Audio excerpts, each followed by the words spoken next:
నమస్తే. నిన్న బీసీలకు 42% రిజర్వేషన్లు ఇవ్వాలంటూ నిన్న క్యాబినెట్ ఆమోదం తెలిపింది. ఇక ఈ క్యాబినెట్ ఆమోదం తెలిపిన తర్వాత సరే అది చివరికి అవి నిలుస్తాయా, అవి లేకపోయినట్టయితే మధ్యలోనే అవి ఆగిపోతాయి అనేది తర్వాత విషయం. కానీ ఇదంతా ఘనత నా కృషి వల్లే జరిగిందనేది ఇప్పుడు కల్వకుంట్ల కవిత యొక్క వాదన. అంటే మంది పెళ్లిల కాడ మంగళారతులు పట్టుడు, మందికి పుట్టినటువంటి పిల్లల్ని ముద్దాడు మన పిల్లలే అని. సో ఈ తీరుగా కల్వకుంట్ల కవిత యొక్క వ్యవహారం స్పష్టంగా కనబడతా ఉన్నది. ఏదో ఆరు లేదు సూలు లేదు, కొడుకు పేరేమో సోమలింగం అన్నట్టుగా ఈమె కేవలం ఆమె చేసినటువంటి 42% రిజర్వేషన్లు ఇవ్వాలి అని చెప్పేసి 1-2 ప్రెస్ మీట్లు పెడితే ఇక ఈమె వల్లనే అయిపోయిందని చెప్పేసి ఆమె ప్రగల్భాలు పలుకుంటూ కేవలం జాగృతి ఆధ్వర్యంలో చేసినటువంటి ఉద్యమాలతోటి మాత్రమే ప్రభుత్వ యంత్రాంగం అంతా కదిలిందట, ముఖ్యమంత్రి కదిలిందట, మొత్తం రాష్ట్రంలో ఉన్నటువంటి అధికారులని కల్వకుంట్ల కవితక్క పరుగులు పెట్టించిందట. ఏంటంటే కవిత చేసినటువంటి ఈ పోరాటం, కవిత ఇట్లా మాట్లాడుతున్నటువంటి మాటలు నిజంగా సిగ్గనిపిస్తూ ఉన్నాయి. ఎందుకు సిగ్గనిపిస్తున్నాయంటే వాళ్ళ నాయన చేసినటువంటి ఘనకార్యం మన అందరికీ తెలుసు, దర్దాపుగా తెలంగాణ సమాజానికి అంత తెలుసు. 33% రిజర్వేషన్లు బీసీలకు ఉంటే 23% కుదించినటువంటి దుర్మార్గుడు కల్వకుంట్ల చంద్రశేఖరరావు వాళ్ళ నాయన, కల్వకుంట్ల కవిత వాళ్ళ నాయన. ఆ రోజు 10 సంవత్సరాల పరిపాలనలో ఏ రోజు కల్వకుంట్ల కవితక్క బయటకు వచ్చి మరి అయ్యా మరి బీసీల యొక్క రిజర్వేషన్లు ఎందుకు గుంజుకుంటా ఉన్నావు, బీసీలకు రిజర్వేషన్లు దక్కకపోయినట్టయితుంటే వాళ్ళు రాజకీయ పరమైనటువంటి ఫలాలని అందిపుచ్చుకోలేకపోతా ఉన్నారు, వాళ్ళ నోట్లో ఎందుకు మన్ను కొడుతున్నావు అని చెప్పేసి కేసీఆర్కి ఏ ఒక్కరోజు చెప్పలేదు కవిత. చెప్పకపోగా బీసీలను పూర్తి స్థాయిలో అనగదొక్కిండు.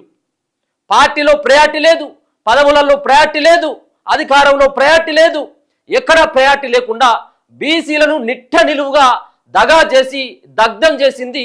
ఇలా డ్యాన్సులు వేసుకుంటూ బొట్లు పెట్టుకొని ఎగురుతూ ఉన్నది, చిందులేస్తూ ఉన్నటువంటి కవితకు ఒకసారి వెనుకకు వెళ్ళి రివైండ్ చేసుకో.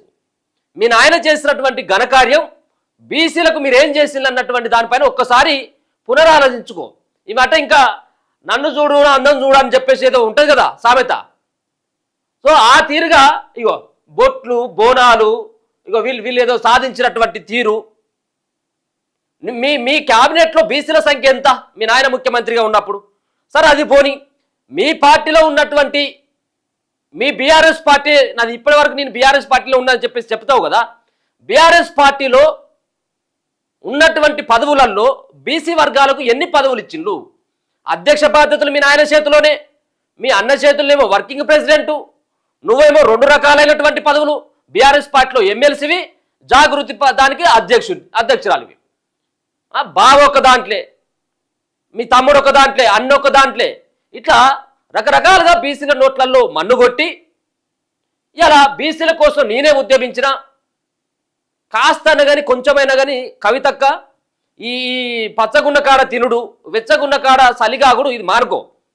ఇది మంచి పద్ధతి కాదు. మీ కల్వకుంట్ల డ్రామాలు ఈ ఎవరు కూడా ఇంకా మీలాగా డ్రామాలు ఎవరు ఆడలేరు. కల్వకుంట్ల డ్రామాల తర్వాతనే మిగతా డ్రామాలంతా. ఈ డ్రామాలు ఆపి బీసీలకు మీ నాయన కానీ మీ పార్టీ కానీ ఇప్పటి వరకు చేసింది ఏందో చెప్పు. రెండో అంశాన్ని కనుక చూసుకుంటే, ఒకవేళ నువ్వే ఉద్యమించడం ద్వారా ఈరోజు రేవంత్ రెడ్డి దిగొచ్చిండు, లేకపోయినట్టయితే ఉంటే రేవంత్ రెడ్డి ప్రభుత్వం దిగొచ్చింది, బీసీలకు 42% పైన నీ ఒత్తిడితోంటే అనుకుందాం, నీ జాగృతి ఒత్తిడితోటి అనుకుందాం. మరి ఇప్పుడు నీ ఒత్తిడితోటి మీ నాయన మీద ఒక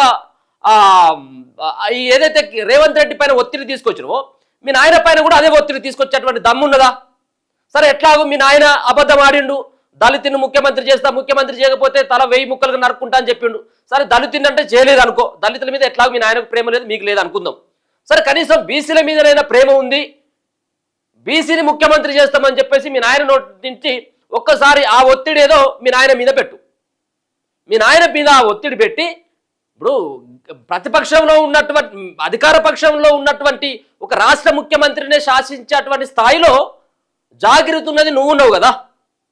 మరి ఇదే జాగృతి ఆధ్వర్యంలో నీ పార్టీ మీ నాయన 10 సంవత్సరాలుగా రాష్ట్రాన్ని అగమ్య గోచరంగా తయారు చేసినటువంటి ఒక నియంత మీ నాయనే కదా. మీ నాయనని ఆ ఒత్తిడి ఏదో మీ నాయన దగ్గర ఒత్తిడి తీసుకురా, ఒత్తిడి తీసుకొని వచ్చి ఇగో బీసీని ముఖ్యమంత్రి చేస్తా, లేకపోతుంటే బీసీని ఒక అధ్యక్షునిగా చేస్తా, బీసీని వర్కింగ్ ప్రెసిడెంట్గా చేస్తా అని మీ నాయన నోటి నుంచి ఒక మాట తీసుకొచ్చి జనాల ముంగట అనిపి. నిజంగా నీ జాగృతి సత్తా, మీ సత్తా ఏందో ఇప్పుడు బయటపడుతుంది. ఇది ఏదైతే చిట్ట చివరికి వీళ్ళు ఏదైతే ఒక డ్రమ్మెడ్ నీళ్ళల్లో ఒక దోషాన్ని నీళ్ళల్లో పోసేసి ఇక ఈ డ్రమ్మెడ్ నీళ్ళంతా కూడా ఇక మేమే దీన్ని అంతా సమకూర్చడమైనటువంటి చెప్పేటువంటి విధంగా కల్వకుంట్ల కవిత యొక్క వ్యవహారం కనబడతా ఉన్నది. ఏమి లేదు, ఇలా కవిత యొక్క పోరాటం ఏమున్నదంటే సున్నా సున్నా, ఏమి లేదు.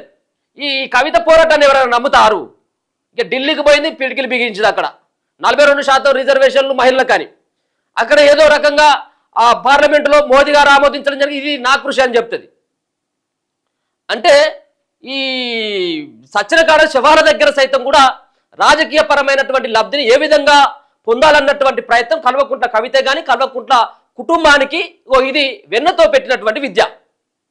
నీకు ఆ దమ్ము ధైర్యమే కనుక ఉన్నట్టయితే ఉంటే నువ్వు ఒక ఎమ్మెల్యే కూడా కాదు, నీ జాగృతి ఆధ్వర్యంలో ఉన్నటువంటి వాళ్ళు ఏ ఒక్కరూ లేరు ఎమ్మెల్యేలుగా. బీఆర్ఎస్ పార్టీతో రేపో మాపో బయటకు వచ్చేటువంటి పరిస్థితి కనబడతా ఉన్నది. మీ నాయన కూడా కనీసం నిన్ను మీ నాయన నిన్ను పట్టించుకోవట్లేడు, మీ అన్న నిన్ను పట్టించుకోవట్లేడు పార్టీలో. ఆ పార్టీకి సంబంధించినటువంటి చిన్న చితక నాయకులు కూడా నిన్ను దేక్తలేరు. అట్లాంటిది నీ యొక్క కృషితోటి, నీ యొక్క ఒత్తిడితోటి రేవంత్ రెడ్డి తలొగ్గిన్నారు. కాస్త చెప్పడానికైనా కొంచెం కల్వకుంట్ల కవితక్క కాస్త కొంచెం ఆలోచించుకొని, నిన్ను జనాలు నమ్ముతున్నారు, ముఖ్యంగా బీసీలు నమ్ముతూ ఉన్నారు కావచ్చు అని చెప్పేసి అనుకుంటా ఉన్నవేమో. మీరు ఏంటంటే పులితోలు కప్పుకున్నటువంటి నక్కలు, మీరు పులితోలు కప్పుకున్నటువంటి నక్కలు. ఏంటంటే బయటకు వచ్చి గంభీరంగా ఈ తోలు కప్పుకున్నటువంటి నక్కలే కదా, నక్క చిత్తులతోటి ఏ రకంగానైనా లబ్ధి పొందాలి. ఇక ఈ రకమైనటువంటి ప్రయత్నం చేస్తూ గతంలోనో ఏ విధంగానైతే తెలంగాణ సెంటిమెంట్ను ఉపయోగించుకున్నారో, తెలంగాణ సెంటిమెంట్ యువకుల్లో ఏ విధంగా రగిలిపోతుందని చెప్పేసి ముందుగానే గ్రహించిల్లు కల్వకుంట్ల కుటుంబం. దాన్ని ఆసరగా చేసుకొని ఈ సెంటిమెంట్ అస్త్రాన్ని ఉపయోగించుకొని 1200 మంది ప్రాణాలని